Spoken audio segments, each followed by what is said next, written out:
Avez-vous un désir pour le baptême dans le Saint-Esprit, recevoir la puissance, mais vous avez des barrages, des questions dans votre tête, des choses qui vous empêchent de recevoir cette puissance qui vient de Dieu. Alors, dans cet épisode, nous allons en parler et nous allons prier ensemble. Alors, à tout de suite.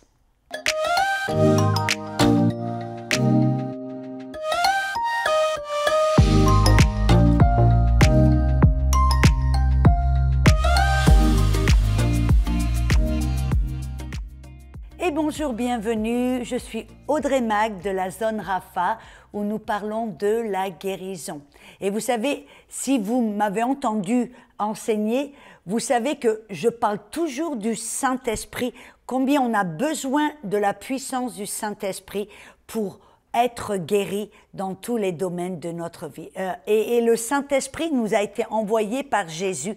Et aujourd'hui, je veux donc parler du baptême dans le Saint-Esprit.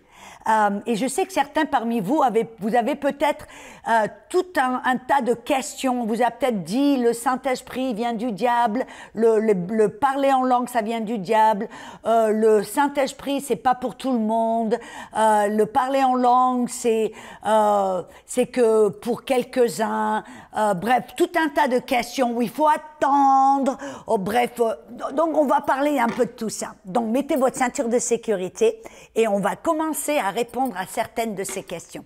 Nous voyons que Jésus avait dit aux disciples, n'allez nulle part, ne faites rien sans avoir reçu la puissance du Saint-Esprit. Donc Jésus déjà leur avait envoyé un avertissement et leur avait commandé d'attendre à Jérusalem. Attendre pourquoi?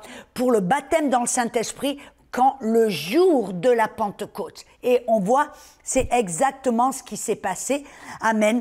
Le jour de la Pentecôte, c'était un jour J, parce que ce jour-là, le Saint-Esprit a été répandu sur tout esprit, sur toute chair. C'est ce que Acte 2, 17 nous dit. Dans les derniers jours, dit le Seigneur, je répandrai de mon esprit sur toute chair. Vous voyez, c'était ce qui s'est passé le jour de la Pentecôte. Ça avait été, en fin de compte, prophétisé des centaines d'années auparavant par le prophète Joël 2, versets 28 et 29. Il dit, après cela, je répandrai mon esprit sur toute chair. Amen. Ésaïe 44, verset 3 dit, je verserai de l'eau sur celui qui a soif, des ruisseaux d'eau sur la terre sèche, je verserai mon esprit sur la semence et ma bénédiction sur ceux qui sortent de toi. C'est dans la Darby. Amen. Et donc, on voit là que le jour de la Pentecôte, le Saint-Esprit a été versé, répandu, amen, sur toute chair. Mais alors, ça veut dire que vous et moi, maintenant, nous ne demandons pas à Dieu de verser son esprit sur nous, non. Nous devons simplement recevoir ce que Dieu a déjà donné et versé le jour de la Pentecôte. Amen. C'est notre pas de foi, c'est de simplement recevoir. Dans Jean chapitre 7, verset 39, il dit cela de l'esprit que devaient recevoir ceux qui croiraient en lui, car le Saint-Esprit n'avait pas encore été donné ou versé et Jésus n'avait pas encore été glorifié. Mais mes amis, aujourd'hui, Jésus a été glorifié. Le Saint-Esprit a été versé et répandu sur la terre. Il est maintenant, il est là. Et nous devons simplement recevoir. Regardez dans Acte 1, verset 8, il dit, vous recevrez une puissance. Vous voyez, quand vous recevez le baptême du Saint-Esprit, qu'est-ce que vous recevez? Une puissance. Il dit, vous recevrez une puissance. Le Saint-Esprit survenant sur vous, et là vous serez mes témoins à Jérusalem, dans toute la Judée, dans la Samarie et jusque même aux extrémités de la terre.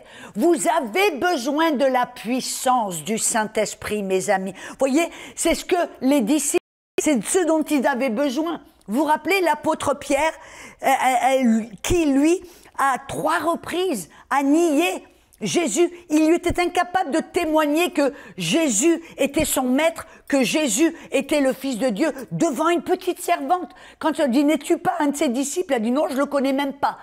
Mais on voit que le jour de la Pentecôte, après avoir reçu le Saint-Esprit, amen, qu'est-ce qui s'est passé?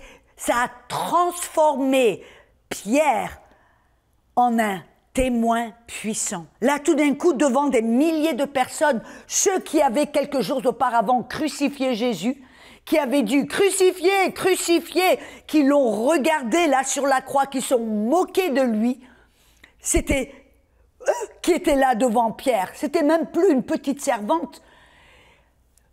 Et là, tout d'un coup, Pierre a témoigné. Il a été transformé en un témoin puissant. Peut-être que certains d'entre vous, vous avez peur de témoigner, vous avez peur de parler de Jésus à votre famille, à vos voisins, aux personnes avec lesquelles vous travaillez. Pourquoi? Peut-être que vous n'avez pas reçu, comme Pierre, la puissance du Saint-Esprit, le baptême dans le Saint-Esprit. Et c'est pour cela que vous n'avez pas cette force, ce courage. Amen. Et on voit même, mes amis, dans Acte 4, quand les disciples ont été persécutés, battus, ils sont revenus en se réjouissant qu'ils étaient dignes de souffrir pour Jésus-Christ. Et ils ont prié, donne-nous plus de courage, donne-nous du courage pour prêcher la parole, pour être des témoins puissants. Et tout d'un coup, ils ont été remplis du Saint-Esprit. Amen. Alors, nous avons besoin de la puissance du Saint-Esprit. Amen. Et alors, vous savez que le baptême du Saint-Esprit n'est pas que pour quelques-uns, n'est pas que pour des élus, de ceux peut-être qui sont appelés dans le ministère. Non, le baptême dans le Saint-Esprit est pour tous ceux qui sont sauvés. On voit dans Acte 2:4, on vient de le voir, qu'ils étaient tous remplis du Saint-Esprit. Amen. Et ils ont tous commencé à parler en autre langue. Dans Acte 2, dans le verset 37 à 39, même Pierre, ceux qui étaient maintenant avaient accepté Jésus, Pierre lui dit, ce don du Saint-Esprit est maintenant pour tous ceux, amen, la promesse est pour vous, pour vos enfants et pour tous ceux qui sont au loin, en aussi grand nombre que le Seigneur notre Dieu les appellera. En d'autres mots, il disait que le baptême dans le Saint-Esprit, ce qu'il venait de témoigner le jour de la Pentecôte, était pour eux aussi qui avaient maintenant reçu Jésus.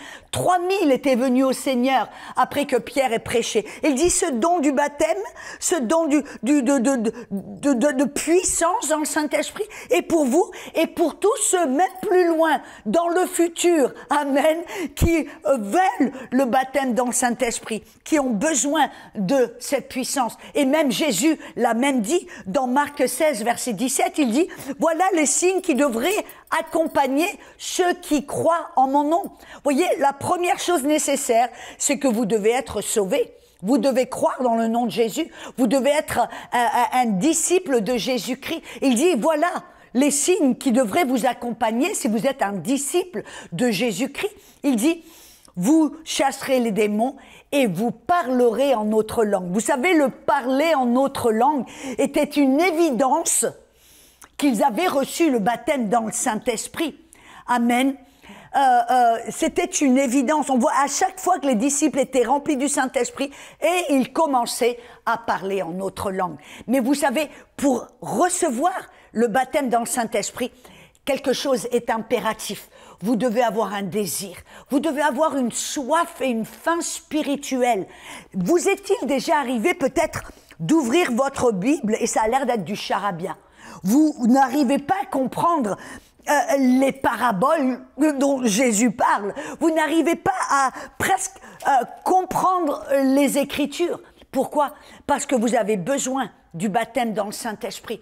La puissance du Saint-Esprit, l'esprit de puissance et de révélation qui, lui, va vous ouvrir les Écritures. Lui va vous montrer les vérités secrètes cachées dans la parole. Amen.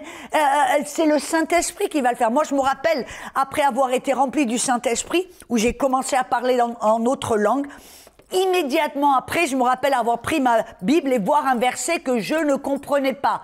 Marc 11, 23, quiconque parle à la montagne. Et je me disais, mais pourquoi dois-je parler à une montagne? J'habitais dans le sud de la France, je me rappelle, j'étais devant le mont de Sainte-Victoire. Et j'arrivais pas à comprendre.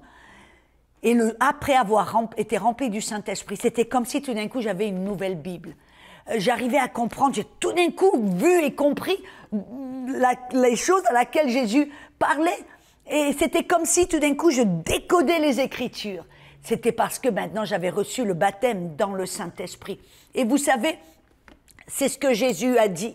Dans Jean chapitre 7, dans le verset 37 à 39, Jésus a dit, il se tenait devant la foule et il s'écria. Ça veut dire qu'il a parlé à voix forte pour que tout le monde l'entende.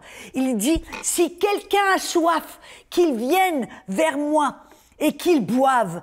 Amen. Et celui qui croit en moi, des fleuves d'eau vive couleront de son sein. Et quand il parle de son sein, il parlait de son esprit. Amen. Comme dit l'Écriture, il dit cela de l'esprit que devaient recevoir ceux qui croiraient en lui. Car l'Esprit n'était pas encore versé parce que Jésus n'avait pas encore été glorifié. Il parlait de quoi là? Du jour de la Pentecôte. Et il disait, ils allaient recevoir le baptême dans le Saint-Esprit, et de leur sein, de leur esprit allait couler un fleuve d'eau vive. De quoi parlait-il? D'un langage divin que les disciples ont commencé à parler en notre langue. Et vous savez, mes amis, vous n'avez pas besoin d'attendre. Il y a presque ce concept que Jésus avait parlé aux disciples d'attendre à Jérusalem le jour de la Pentecôte. Et les gens maintenant viennent avec cette idée farfelue que vous aussi, vous devez attendre. Et je rencontre des gens qui me disent, Audrey, j'ai attendu, ça fait 10 ans, 20 ans, 30 ans. Même une personne, je me rappelle, il m'a dit, ça fait 50 ans que j'attends le baptême dans le Saint-Esprit. Et vous pouvez attendre longtemps. Pourquoi? Rappelez-vous, vous n'avez plus besoin d'attendre. Quand Jésus disait aux disciples d'attendre à Jérusalem, qu'est-ce qu'ils devaient attendre? Le jour J de la Pentecôte. Amen. Mais pour vous et pour nous, tous les jours, peut-être le jour de la Pentecôte, parce que le Saint-Esprit a été versé, répandu sur toute la terre. Et maintenant, c'est simplement à vous et à moi de recevoir. Et j'aimerais ajouter un petit quelque chose. Vous voyez, si vous devez prendre ce verset en disant, ben oui, les disciples ont attendu, moi aussi je dois attendre. Alors vous devriez aller à Jérusalem. Ah bien, pour recevoir le Saint-Esprit. Ça devrait être donc dans le même verset. Mais mes amis, je veux vous dire, non, vous n'avez pas besoin d'aller ni à Jérusalem, ni d'attendre. Vous avez simplement besoin de recevoir ce qui a déjà été versé. Dans Luc 24, verset 49, là Jésus dit, mais vous, il dit, quand il a dit, demeurez dans la ville jusqu'à ce que vous soyez revêtus de puissance à Jérusalem. Et donc, vous n'avez pas besoin d'aller à Jérusalem. Vous avez simplement, amen, besoin de demander à Dieu. Et on voit par exemple, si vous avez soif, que cette soif se désire, regardez un exemple. Dans Acte 10, dans le verset 45 et 46. Vous vous rappelez, il y avait des païens, je crois que c'était Corneille, et qui avait une faim, une soif pour Dieu. Il priait, il jeûnait, il donnait il avait une telle faim et soif, mais il était païen. En d'autres mots, il n'avait pas vraiment droit, selon de nombreuses personnes, ce qu'ils pensaient, il n'avait pas droit à participer à cette alliance. Mais il avait une telle faim, une telle soif qu'il il a prié, il a jeûné, et Dieu a envoyé Pierre vers lui. Et Pierre dit, tout d'un coup, quand ils rentrent et commencent à leur prêcher l'évangile, ils sont tout un groupe là dans la maison, le Saint-Esprit tombe sur eux, et puis il commence à parler en autre langue. Et là, tout d'un coup, Pierre dit, mais devrions-nous défendre que ces gens soient baptisés dans l'eau? Parce que bien là, apparemment, ils avaient une telle soif, ils avaient une telle désir pour Dieu, que là, tout d'un coup, pof, ils ont reçu le Saint-Esprit, et ils ont tous commencé à parler en autre langue. Voyez, comme c'est tellement puissant. Vous devez simplement avoir cette soif pour le Saint-Esprit et demander à Dieu. Amen, demandez. Jésus a dit, quiconque demande reçoit, quiconque recherche trouve, quiconque frappe à la porte, ça lui est ouvert. Et vous savez, dans Luc chapitre 11, dans le verset 13, j'utilise toujours ce verset quand je prie pour les gens qu'ils puissent recevoir le Saint-Esprit. Puisque là, Jésus nous révèle ce qui est simplement nécessaire. Il dit, si vous, pères méchants, vous savez de donner de bonnes choses à vos enfants, à combien plus forte raison est-ce que le Père Céleste donnera le Saint-Esprit à ceux qui le lui demandent? D'abord, Dieu, on voit, Dieu doit être votre Père. Ça veut dire que vous êtes sauvés, nés de nouveau. Deux, comme je l'ai dit auparavant, vous devez avoir ce désir. Sinon, vous ne demanderiez pas cette soif spirituelle pour plus de Dieu, en aller plus loin avec Dieu. Et trois, vous demandez simplement. Mais il y a certaines personnes, des fois, quand je prie pour ces personnes, je ressens qu'il y a une peur. Quand ils ont peur, pourquoi? Parce que quelque part, quelqu'un leur a rempli la tête en leur disant « Non, non, non, parler en langue, ça vient du diable. » Et quand tu demandes d'être rempli du Saint-Esprit, que tu pries en langue, tu reçois un démon, ça vient du diable. N'est-ce pas intéressant que Jésus lui-même a été accusé, alors qu'il chassait les démons, de le faire par la puissance de Belzébub. Amen. Et Jésus a dit, mais là, vous êtes en train d'insulter, de blasphémer le Saint-Esprit. De dire que les œuvres du Saint-Esprit, ce sont les œuvres du diable. Mes amis, vous savez ce que Jésus nous a révélé dans ce même passage de Luc 11? Il dit, si vous, un père, et que votre fils vous demande pour du pain, allez-vous lui donner une pierre? Si votre fils vous demande pour un poisson, allez-vous lui donner un serpent ou un scorpion? Bien sûr, la réponse est non, un grand non. Vous allez lui donner ce qu'il demande et qu'il désire. Et vous, mes amis, si vous désirez plus de Dieu, que vous désirez d'être rempli de la puissance de Dieu et que vous demandez à votre Père Céleste, il ne va pas vous donner un démon, il ne va pas vous donner un scorpion ou un serpent qui est un symbole du diable et de démon.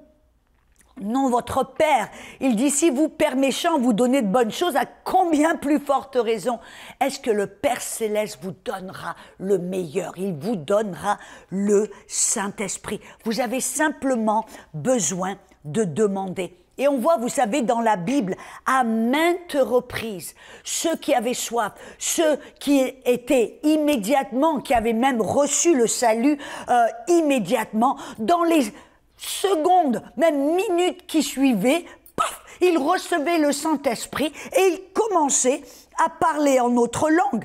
On voit dans Actes 10, 46, il dit qu'ils les entendaient parler en langue et glorifier Dieu. C'est comme cela qu'ils savaient que les gens étaient remplis du Saint-Esprit. Ils les entendaient parler en autre langue. On voit dans Actes 19, j'en ai parlé et je le répète, dans le verset 6, il dit « Lorsque Paul leur eut imposé les mains, le Saint-Esprit vint sur eux et ils parlaient en langue et prophétisaient. » Vous voyez, les versets juste avant, Paul leur demande « Avez-vous reçu le Saint-Esprit » Ils disent « On n'a même pas entendu qu'il y avait un Saint-Esprit. » Il dit mais quel baptême avez-vous reçu ?» Il dit « On a été baptisé le baptême de repentance de Jean le Baptiste. » Amen. Et immédiatement, amen, quand ils étaient sauvés, il leur dit « Mais maintenant, vous devez recevoir le Saint-Esprit. » Vous voyez, dès que Paul les a rencontrés, immédiatement, il leur priait pour eux. Il leur a pas dit, allez à Jérusalem et vous devez attendre. Amen. Non, il a dit, ok, vous avez reçu le baptême de repentance, vous avez reçu le salut, alors maintenant, recevez le Saint-Esprit. Et dès qu'il a imposé les mains sur eux, pof, ils ont commencé à parler en autre langue. Amen. Oh, alléluia. Acte 19, 6, lorsque Paul leur eut imposé les mains, amen, ils reçurent, ils commencèrent à parler en autre langue. Et donc, je veux vraiment vous inviter, vous devez simplement vouloir être né de nouveau, avoir une soif et un désir d'être rempli de la puissance du Saint-Esprit afin de pouvoir aller plus loin avec Dieu, plus loin en intimité, plus loin en profondeur, plus loin en révélation, plus loin en puissance, de marcher, d'aller plus loin avec Dieu. Amen. Et vous devez simplement vous dire, je vais même pas attendre, je vais simplement demander, prier, demander et recevoir. Et attendez-vous à comme même on voit regarder, parce que certains ont cette idée farfelue qu'ils doivent aller à simplement un homme de Dieu ou une femme de Dieu et qu'ils doivent leur imposer les mains immédiatement pour recevoir le Saint-Esprit. Regardez Paul. Paul, qui était celui qui persécutait l'Église, et tout d'un coup, quand Dieu lui a parlé, Paul, pourquoi me persécutes-tu? Alors il est allé, finalement, il était un peu aveugle, il y avait des voiles devant ses yeux, et c'est Ananias, un certain disciple. Il n'était même pas prédicateur, enseignant, apôtre ou prophète. Il était simplement un certain disciple. Et il est allé, Dieu l'a envoyé vers Paul. Et Paul, il a dit, frère, Dieu m'a envoyé vers toi. Il a imposé les mains sur Paul et pof, immédiatement, Paul a commencé à parler en langue. Vous savez, Paul même dit, je parle en langue plus que vous tous. Et parce que Paul avait reçu ce langage divin, amen, et avait reçu la puissance du Saint-Esprit. Vous ne recevez pas simplement un langage divin, vous recevez la puissance du Saint-Esprit, cette même puissance qui a créé le monde, cette même puissance qui a ressuscité Jésus-Christ des morts. C'est ce que vous allez recevoir. Amen. Alléluia. Et donc, je veux vraiment vous inviter, et je veux toujours vous conseiller, nous allons prier ensemble. Amen. Je vais prier une petite prière que vous allez répéter après moi. Toute simple, toute facile. Vous avez simplement, je vais vous demander peut-être de fermer vos yeux. Comme ça, vous oubliez même l'écran. Vous oubliez que je suis là, derrière un écran devant vous. Avec les yeux de votre cœur, visualisez comme si Jésus, c'était lui qui était devant vous. Voyez, les yeux de votre cœur, ça s'appelle l'imagination. Imaginez-vous que Jésus se tient devant vous et que lui, il étend les mains sur vous. Amen. Alléluia. Et les yeux fermés en visualisant Jésus, vous allez simplement même ouvrir vos mains et ouvrir votre cœur. Et après cette prière que vous allez répéter, vous devez recevoir, comme je l'ai dit, vous avez simplement besoin de recevoir. On va demander, vous allez recevoir, et comme Jésus a dit, quand vous demandez, vous recevez. Vous savez que c'est un fait. Quiconque demande, reçoit. Et dès que vous avez reçu, par la foi, vous allez ouvrir votre bouche, tout comme un enfant. Voyez, quand un enfant, il est là, il voit papa et maman qui se parlent, qui discutent. Cet enfant, tôt ou tard, il veut parler, n'est-ce pas? Et cet enfant, qu'est-ce qu'il va faire? Il va simplement ouvrir sa bouche et commencer à balbutier, même bégayer. Vous savez que Jésus nous a dit, je crois que c'est dans Luc 17, verset 18, ou Luc 18, verset 17, je ne sais plus. Mais bref, Jésus dit que dans le royaume de Dieu, nous devons apprendre à recevoir comme un enfant. Un enfant est simple. Un enfant n'est pas compliqué. Un enfant reçoit une promesse, hop, il reçoit. Un enfant veut parler, hop, il ouvre la bouche, il commence à ouvrir la bouche et à prononcer des balbutiements. C'est aussi facile que ça. Voyez, vous devez arrêter d'être cartésien, vous devez arrêter d'essayer de comprendre, parce que vous n'allez pas prier de votre tête, ça va être de votre esprit. Dès que vous recevez la puissance du Saint-Esprit, cette puissance, tout d'un coup, va vous permettre de prononcer, de parler des paroles que vous n'avez pas apprises, des paroles que vous ne comprenez pas, un langage que vous ne comprenez pas. Bref, mais vous devez simplement céder à tout d'un coup cette impression, céder à ces balbutiements, céder à ces bégaiements qu'ils essaient de sortir de votre bouche. C'est ce que Ésaïe a dit dans Ésaïe 28, versets 11 et 12. Il dit, avec des balbutiements, avec des bégaiements et une langue étrangère, tu parles à ton peuple. C'est là le repos dont Dieu a parlé. Voyez, c'est là où tout d'un coup, vous pouvez rentrer dans le repos. en recevant la puissance du Saint-Esprit, en ouvrant votre bouche, en cédant au Saint-Esprit et en commençant à balbutier et à bégayer. Et tout d'un coup, qu'est-ce qui va se passer? Un langage divin. Allez, mais vous devez commencer. Si vous restez la bouche fermée, qu'est-ce qui va se passer? Rien du tout. Si vous parlez en français ou dans votre langue natale, qu'est-ce qui va se passer? Vous n'allez pas parler en langue, parce que vous savez, c'est l'un ou l'autre. Êtes-vous d'accord?